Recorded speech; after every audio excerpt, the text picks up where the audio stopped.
An old woodcutter, weary and bent with age, ventured deep into the heart of the forest in search of a tree to fell.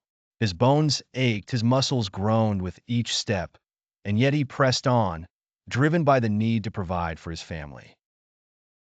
As he wandered deeper into the woods, his attention was drawn to an unusual sight.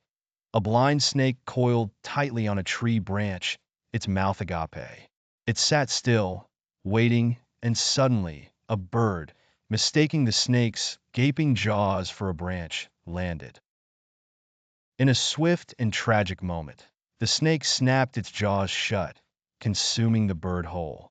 A single tear rolled down the woodcutter's weathered cheek. He paused, leaning against the sturdy trunk of a nearby tree for support, and gazed up at the sky. "Oh God," he whispered, his voice trembling with emotion. "I have grown old. My bones are frail, and my back is curved with the weight of time. If not for the mouse I must feed, I would have laid down my axe long ago. Yet here I stand, witnessing your provision for a blind snake, which neither hunts nor strives.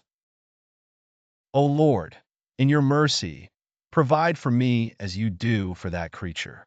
With a heart heavy yet filled with newfound hope, the woodcutter turned back, returning to his humble home empty-handed, a rare occurrence for a man so dedicated to his work. Upon his arrival, his wife, seeing his empty hands, asked with concern, "Where is the food for our children?" He looked at her with a calm, knowing expression and replied, "The one who provides for the snake will provide for them too." Confusion clouded her face. "What are you saying? And what snake are you speaking of?" "It is as you heard, woman," he said softly. Just then a knock came at the door.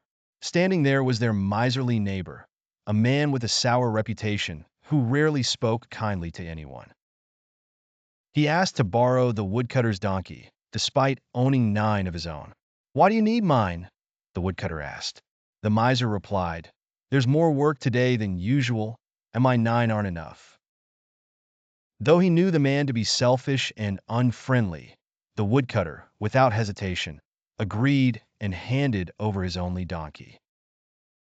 The miser led the donkeys to the mountain, heading toward a hidden cave known only to him. It was a place he visited in secret, where he had stashed away a fortune in gold dinars. As he began loading the gold into jars, covering them with dirt to avoid detection, he felt a sense of triumph, knowing that soon he would leave the town and disappear with his wealth. But as he finished, he realized he had left his hat inside the cave. When he went back to retrieve it, disaster struck. The cave collapsed, trapping him inside. He died alone with his treasure. Meanwhile, the woodcutter's donkey, along with the others, began their descent from the mountain, unknowingly carrying the miser's secret fortune. They made their way to the woodcutter's home, where a commotion at the door drew his attention.